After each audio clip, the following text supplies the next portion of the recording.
Light and dark. It's in us all. It fills our veins every waking second. We as humans suffer greatly. We suffer in private. We do not let the world see us for who we are. We do not let them know what we are capable of. We make a choice every day to hold our demons back, even when it seems like we're not. Those who allow the darkness to seep in, to consume who they are, they lose. It does not matter what they have gained with it. They have lost. We all feel the darkness creeping over us. We can all be evil, and yet, the majority of us keep it in check. We try to find the serenity between calm and rage, and we meet it in the middle. Sometimes we have to feed it. Sometimes we have to leave it. Sometimes we have to learn how to let go. Because the darkness is the true face of evil. It shows us what we don't want to see, or what we don't want to accept is within us all. I love Moon Knight. And I also love Daredevil. What's the common factor of both? They are dark, brooding vigilantes with mental health issues who use their darkness for good on those they deem bad. To put it bluntly, they beat the shit out of bad fuckers as an excuse to let their rage out. And believe me, they have rage. They have darkness. For years, writers like Frank Miller, Michael Brian Bendis, and Doug Mowick have pushed the boundaries of what could be put within the panels of a comic book. So, I got nervous about Moon Knight, because to be quite honest, Marvel has been going soft lately, and has switched its gears to a way more fun for the whole family image that has been getting fans frustrated. Yes, they have a dark moment here and there, but it does not encapsulate the whole film or show. Falcon and Winter Soldier was shockingly serious, and had one seriously dark moment. WandaVision had some dark moments as well, sprinkled pretty nicely throughout the whole season. But nothing has really come close to what those old Marvel TV shows had going for it, with damn near all their projects. What made me really want to make this video was way before the release of Moon Knight, everyone kept hyping it up saying it was gonna be the darkest MCU project yet. Even my Lord and Savior himself, Kevin Feige, was hyping it up as well. He's brutal. It's been fun to work with Disney Plus and see the boundaries shifting on what we're able to do. There are moments when Moon Knight is wailing on another character, and it is loud and brutal, and the knee-jerk reaction is, we're gonna pull back on this, right? No. We're not pulling back. There's a tonal shift. This is a different thing. This is Moon Knight. No, the idiot's back. Oh. Sorry. Well, that was some bullshit. I already knew it was most likely not going to be dark. And yes, I know a lot of people have already been comparing it to Daredevil, and people have been saying nothing was going to top that show, so stop comparing. I think the point is being missed. The point is people aren't complaining about it not being better or just as good as Daredevil, but the fact that it doesn't have a similar tone to which bluntly it should have had. The other thing people were complaining about was that it was bloodless and not violent at all, and people would counter that by calling you an edgelord. Those same people kept saying that something doesn't have to show blood and guts to be dark, and those people are absolutely right. Here's where I stand on the violence issue. It should have been rated R, no doubt, but there was definitely a way to do it in a PG-13 way that would also hit hard and be thrilling and exciting. I know so because 2 PG-13 comic book films came out this year, and I was shocked that they weren't rated R. That being The Batman, and the other being Multiverse of Madness. On top of that, the show kept going out of its way to cut away from any sort of violence, and it went so far that we did not even see how the main villain was taken out. All for some story plot with a version of Jake Lockley that is, of course, like everything that isn't Khonshu, or the fact that Mark has DID, nothing like the Moon Knight character, which seems to be setting up for a season 2 that is not even guaranteed to us. It is genuinely one of the least violent things to come out of the MCU thus far, and surprised me more in a disappointing way because I already had low hopes for the show to begin with. Now, before I get to the main point here, let me just say I know I'm dogging on the show pretty hard right now. It probably seems like I hated it. I didn't. Well, okay. You see, as a fan of Moon Knight's comics, I hated damn near every single aspect of Moon Knight in the show due to how much they changed them. And as an MCU fan, I loved it because it fixed, or at least started to fix, a lot of problems I've had with the MCU as of late. Besides that first episode, there wasn't as much CGI as most MCU projects have had lately. There wasn't an overabundance on quippy jokes, the comedy never overshadowed a serious moment, and Oscar Isaac's performance was brilliant. As I was stating earlier, I was already annoyed by all this "it's gonna be so dark" comments that were plaguing YouTube, Twitter, and Instagram comment sections. I knew that wasn't gonna be the case. But to my surprise, it had a few dark moments. Moments being the key word. Specifically episode 5. I kid you not. The day before the 5th episode dropped, I was thinking about M. Night Shyamalan's Split, and thought that Marvel would never do an abusive parent story, especially that of a mother. And then I choked on my words the next following night. And my point stands that the whole series should have had that tone that the 5th episode had, instead of being some quirky Indiana Jones adventure. Even with the amazing horror in episode 4, it was still a serious tone. In fact, most of the show is serious. There's a big difference between serious and dark. Yes, in order to explain the two, I will be using Daredevil as an example, because in the comics they are similar tonally and even on a storytelling perspective. Okay, so please don't lose your shit. Ready? Did you take a deep breath? Good. Let's do this then.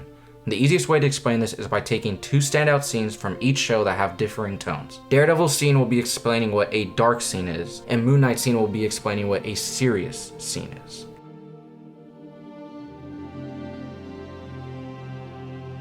The first big action scene in Daredevil is a scene depicting a group of girls being human trafficked and forced into a shipping crate against their will.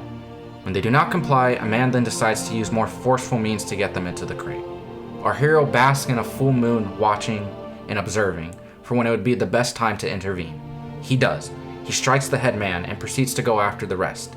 He takes everyone else out and comes down to take the head guy out. There is even a little joke thrown in where he takes out a thug who's just watching all the madness unfold while eating a sandwich, and yet does not overshadow the tone of the scene. He gets the girls out of there and proceeds to violently beat the head man in an animalistic way. The camera is put in a POV position where we, the audience, are the ones being violated by Matt.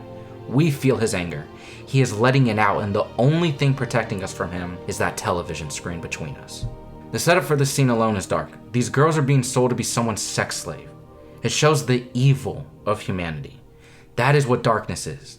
It shows the deepest roots of the unholy wickedness of human nature. It should make you uncomfortable. It should make your skin crawl. And when Matt plummets the living fucking shit out of Turk, you should be happy, ecstatic, jumping out of your fucking couch, spilling chips and soda everywhere. Instead, you're shocked, scared, all because Matt is showing another side of human nature. The raw, primal rage we all have within us. Any one of us could be mad in that scene. It's showing the worst of humanity and we don't like it. But we can't look away.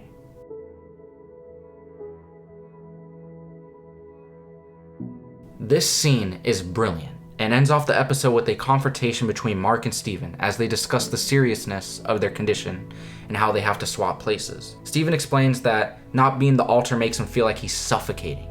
He feels trapped, anxiety starts to bubble up. Mark attempts to calm him down by explaining to Steven the reason he needs to be the main alter, that Layla is in a compromising position. Steven is not having it. He lashes out at Mark, blaming him for all the misfortunes he has had to deal with throughout his life and feeling less than due to all of this. Mark tries his best to keep his composure, but you see the cracks shown. You see that Steven does not trust Mark because he thinks of him as a murderer. And Mark, deep down inside, believes that too. Steven is playing with fire at the moment and does not understand it. He is naive. It all goes to shit when Mark loses his sanity and temper, breaking the glass to silence Steven. By the end of that scene, you see that Mark has some serious mental health problems. This scene is attempting to show the struggle of a person with mental illness who is in a compromising situation. It is well done, excellently acted, edited, and directed. It allows a gateway for the show to go into a dark or more serious territory. But the reason a scene like this is not dark is the fact that it does not show the evilness of humanity. It shows its struggle. That is the key difference. So there we have it. A dark tone is about the evilness of humanity, whereas a serious tone is about the struggle of humanity. Yes, like I said earlier, I do acknowledge that the show goes into dark territory. I would even be okay with going as far to say that episode 5 as a whole was pretty damn dark. But just because something has a moment or section of something does not count for the whole. One of my favorite drama films of all time, and one that I try to watch at least once a year, is Villeneuve Villeneuve's Prisoners.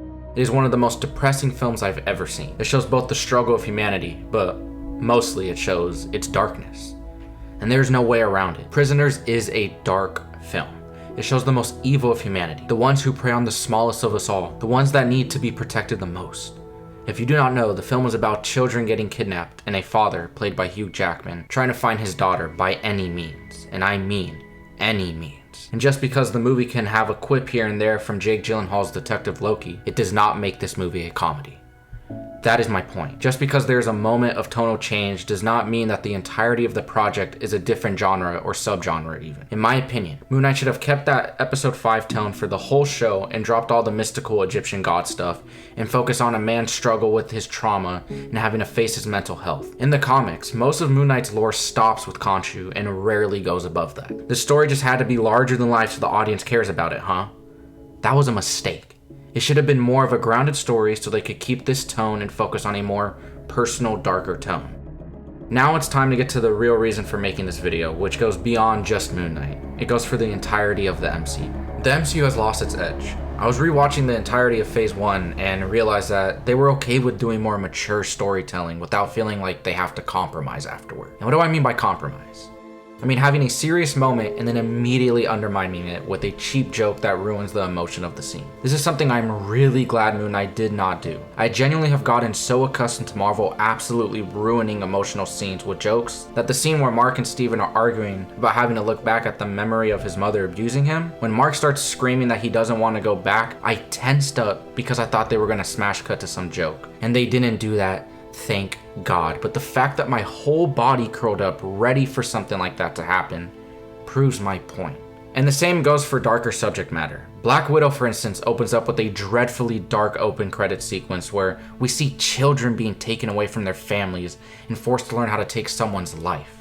That is honest to God some fucked up shit. And the movie barely glosses over how brutal and psychologically damaging that could be. An even better example, especially for the whole compromising act Marvel seems to be doing lately, is No Way Home's opening. It has my favorite Marvel title card of all time. There's a dark, booming, eerie score that's escalating in the background, while audio footage of Peter being framed for a murderer is playing in the forefront. It gave me chills, and then immediately after it is a wacky fun chase swing scene with some completely out of place and out of tone song for what the title card set up, and then beautifully ends with a cheap SNL breakup sketch between Happy and May. And then when they hear noises go into Peter's room where they think they just caught MJ and Peter having sex. My mouth was hung open watching this and I was fucking livid. No, fucking no. I get it. It's kind of blasphemous to talk bad about No Way Home, so I'm gonna stop there. But my point still stands that they are starting to not take emotion and maturity as seriously as they used to. And folks, I have uncovered the reason why damn near most of the MCU projects as of late have had this approach, and it all started with, drumroll please, Thor Ragnarok. I love Thor Ragnarok. It is such a damn good film, and it is exactly what the Thor character needed at the time. It was fun and had heart, and yes, even a tad bit of emotion thrown in, with some kick-ass action scenes and just bursted with color and vibrance. And it was a fucking success. So Marvel replicated that over and over to an extreme. Between Ragnarok and what I would say was what finally cemented the tone for recent Marvel projects, that being Far From Home, there was Black Panther, Infinity War, and Endgame that still had a darker or at least more of a serious tone. But other films between those releases were Ant-Man and the Wasp and Captain Marvel, with more of an over-the-top quirky comedy, but emotion was not yet undercut, and that's the big point with the comedy, because I already see you typing, Marvel always had comedy, and yes, they have, and I love that, but it wasn't a problem before, even though very few people try to make it out to be. But I digress. Even with Endgame, there were those seeds planted where comedy ruined an emotional moment, and guess with what character they chose to do that with? Thor. And then Far From Home came out and really overdid it with the comedy, consistently undermining scenes that could have had big emotional implications for the characters. And thus, since then, we are in this new era of Marvel. In conclusion, I do not want to make it seem like I'm hating on Marvel or anything, but I'm just a frustrated fan who loves a franchise so dearly and only wants to see it succeed. I want them to know that it's okay to have darker and serious tones, because when we get to see more of the pain we all experience every day, We bond furthermore with these characters. We care more about their stories because we see ourselves. We see our pain. And we hope that they can dig themselves out of their troubles because sometimes we feel like we can't. Art is supposed to inspire us to feel something, to be moved. And sometimes it takes a little push into the places we don't want to see in order to know what we have to do next.